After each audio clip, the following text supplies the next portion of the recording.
ગુજરાતમાં શું ચાલી રહ્યું છે એ જ લોકોને ખબર પડતી નથી. નકલી પોલીસ, નકલી આયકર ઓફિસર, નકલી ટોલ ટેક્સ અને હવે નકલી કસ્ટમ અધિકારી ઝડપાયા છે.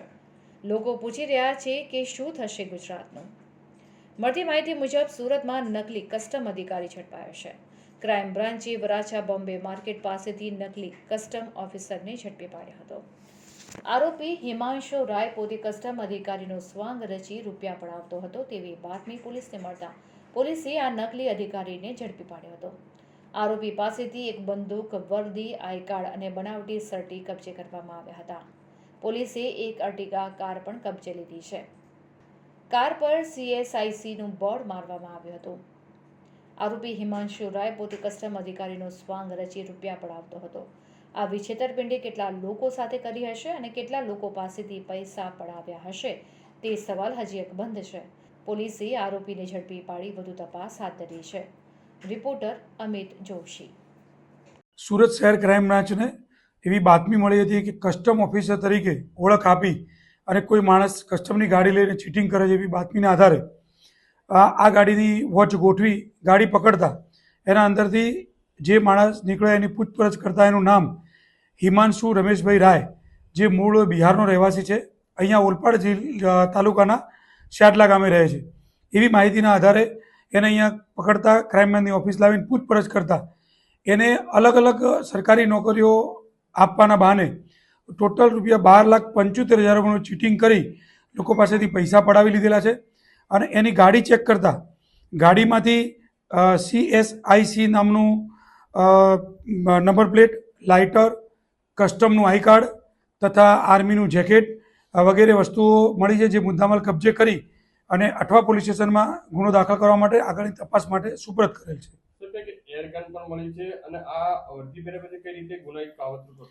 એને અત્યાર સુધીની પૂછપરછમાં એને વર્દીનો ઉપયોગ કર્યો નથી, પણ એ જે કસ્ટમનું આઈ કાર્ડ અને જે એને નકલી જે લાઇટર લીધું છે એ લગાવી અને લોકોને ઝાંસામાં લઈ નોકરી આપવાનું બહાનું કરી પૈસાની છેતરપિંડી કરતો હતો. આરોપીનો અભ્યાસ શું છે અને આ આઈડિયા ક્યાંથી આવ્યો? આરોપી ડિપ્લોમા એવિએશન અને બરોડાથી કરેલું છે અને એ સેકન્ડ યર ગ્રેજ્યુએશન છે.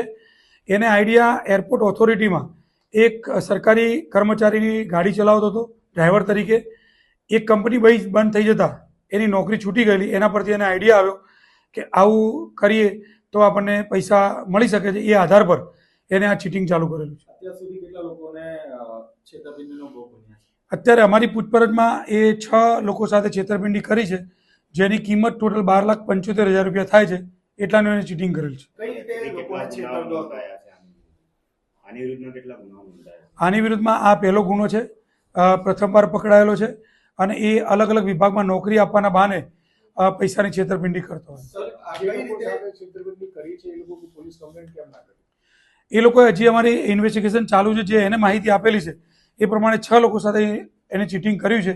હવે એમને બોલાવવાનું ચાલુ છે અને આગળની તપાસ કરેથી માલુમ પડશે. એ લોકો જો ફરિયાદ આપવા તૈયાર હશે તો એમની ફરિયાદ લઈ અને આગળની કાર્યવાહી કરવામાં આવશે. એ સર્ટિફિકેટ અને કસ્ટમનું ઓફિસર છું એ પ્રકારનું ખોટું સર્ટિફિકેટ બનાવેલું છે, જે લઈ અને જે પણ માગે એને આ સર્ટિફિકેટ બતાવતો હતો. સર, કેટલી ગંભીર બાબત કહી શકાય આ રીતે શહેરની અંદર ડુપ્લિકેટ અધિકારી તરીકે ફરવું? એ ખરેખર ગંભીર બાબત છે અને એનું હજુ પણ એને કંઈ બીજું કર્યું હોય તો એનું ઇન્વેસ્ટિગેશન ચાલુ છે અને અમે ગુનો રજીસ્ટર કરી અને આગળની તપાસ અઠવા પોલીસ સ્ટેશનમાં સુપરત કરી. જે તે વિભાગને જે તે અધિકારી અથવા તેને આ બાબતે સૂચન કરવામાં આવશે કોઈ? કેમ કે એ પણ તપાસમાં હજી કંઈ નીકળશે વધારે તો જે તે વિભાગને જાણ કરવામાં આવશે અને વિભાગને પણ પૂછપરછમાં સામેલ કરવામાં આવશે. આ પોતે એની MOU હતી પોતે એકલા જ કરવાનું, કોઈ એનો સાથીદાર નથી કે કોઈ એની સાથે મળેલું નથી. આજે અર્ટિગા કાર મળી આવી છે, નંબર પ્લેટ ક્યાંથી બનાવી છે, કાર કોના નામ પર છે? અર્ટિગા ગાડીમાં જે નંબર પ્લેટ લખાવેલી છે એ આર્મીની નંબર પ્લેટ હોય એ પ્રકારની નંબર પ્લેટ છે, જે એને દિલ્હીથી બનાવવામાં આવેલી છે અને એનો ઉપયોગ એ આગળ ગાડીમાં લગાવીને કરતો હતો. આઈડિયા એને ક્યાંથી આવ્યો કે આવું કરવાથી લોકો પાસેથી પૈસા મળી શકે? આર્મી એક વિશ્વાસપાત્ર સંસ્થા છે, એટલે આર્મી નંબર પ્લેટનો ઉપયોગ કર્યો હતો અને જે જગ્યાએ પહેલાં નોકરી કરતો હતો ત્યાં આગળ પણ એને આવો અનુભવ થયેલો છે કે આ પ્રકારનું કરવાથી લોકો આપણા પર વિશ્વાસ મૂકે છે. એના આધાર પર એને આ ચીટિંગ ચાલુ કરી.